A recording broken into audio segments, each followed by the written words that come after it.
45 minutes straight west of Atlanta. And I pursued a studio art degree with an art history minor. That was fun, really rough. But I was going to school for photography, and like that was my only concentration. And then with me wanting to do at a distance learning, and after I kind of dipped my toe deeper into the art department and the art program at West Georgia, I decided to not concentrate on photography and just only do art in general, straight west. Like you could just take Atlanta and then draw a line and you'll get to Carrollton. It's rural that surround us. And I mean, it's pretty yee for sure. Halls. I worked on campus at the rec center, so I did a lot of stuff with the outdoor rec department, and that was really fun. Definitely a lifesaver. Best decision I ever made was working there. Really, really good barbecue place called Sam's. Really good food. Good. And then they have, I don't know what they're called. I'm going to be honest. I'm not from Georgia, so I'm not familiar, and I always forget the name. But they have these, like, in essence, cornbread pancake things that they give you as a side dish for every meal. In the mountains, and all the celebrities go there. But I was 2 towns down, called La Quinta, but it's all the same, honestly. To Crystal Lake because my dad got a new job and wanted to be close to O'Hare, but not in Chicago at all. So we ended up picking Crystal Lake because of an opening on a softball team. And that kind of snowballed. I didn't struggle, which is shocking because, you know, everyone says that you struggle and it's the hardest adjustment. For me, right away in August, I applied for a job at Outdoor Rec, and I like instantly started working. So I would have a very tight schedule of my classes, of work, of doing homework and projects. And that way, like, I was holding myself accountable. A full-time nanny for a military family who she ended up being from just the one. She was a baby. So I started, with the Army, you get 3 months of maternity leave.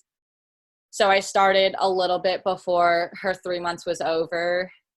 So I started babysitting when she was like 2.5 months, and then carried on until I left. Now, was she the dead center of Oahu? Plantation is right up the road. Sure. And so the housing that I lived on was right behind the Dole Plantation fields. And that road, like to and from base, is the only one that you take to get to North Shore. So like we're right in the middle. Definitely went to North Shore more. I wish I would have gone to Honolulu and Waikiki more because I love the area so much. But I definitely spent more time on the North Shore and then over in K-Bay, which is like the east side where the Marine Corps. I mean, the first one that comes to mind is Teddy's, because that's a huge burger joint out there, and it's delicious. It's expensive, but it's worth every penny. It's so good. And all the time. And like I want to say it's the big US Open that's always out there, and like Billabong and bands, everyone, there's always something. And it's very interesting. It's a totally different experience driving down the North Shore and going to the beaches there than any other location I like to say, in the United States. It's kind of like a free-for-all, make your own parking on both sides of the road, because it's just a 2-lane road and traffic is terrible. I have enlisted in the Army as active duty, and I will be a 31 Bravo, which is military police. And I leave July 20th to go to Missouri for 5 months for training. And then from there, Lord knows where I'll be or what I'll be doing. But yeah, that's my next chapter of my adult life. Have a college degree and you go into the military, that you are to be an officer. And that's a very safe assumption because that is the majority of what people do.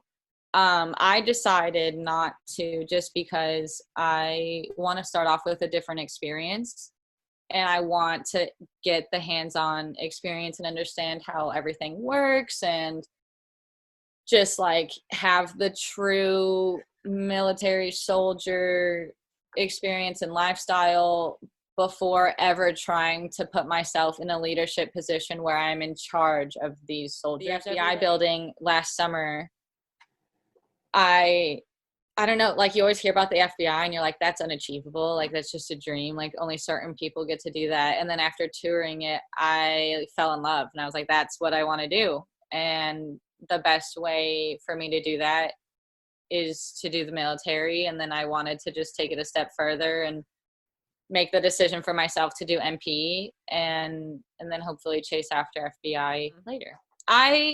If I'm being told to answer this question, I would say that I do have a leadership lifestyle, like leadership qualities in me.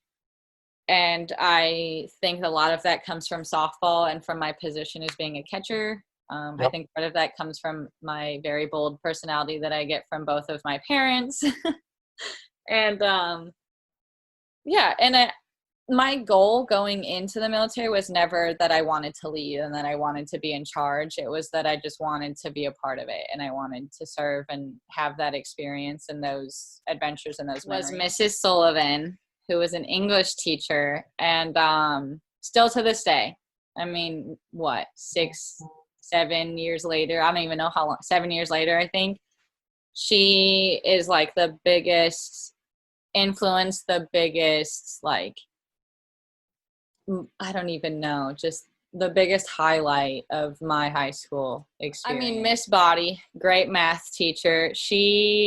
I love her to death, like still to this day, because my siblings have her as a teacher. And I get so excited, like when they would go on Zoom or Google Meets or whatever they were using. I'm like, oh, Miss Body. I had her and Mrs. Sullivan the most for math and English. I had Mrs. Sullivan 2 years back to back, and I had Body 2 years back to back. So I spent a lot of time with these two. Mrs. Berg is a great counselor, great person. I knew her through softball because her daughter plays, and her daughter is Carly's age, my youngest sister's. And so I had interactions and relationship with her outside of class or outside of school. And then every time I would go into school, she's just your best friend. And she was always willing to help anybody, whether she was your counselor or not. Be scared to do what you want. And it's okay to not know what you want. And that was the biggest thing that I learned too, was like, it's okay to not know. And whatever decision you make at this moment in time was the best decision that you could have made for yourself at that time.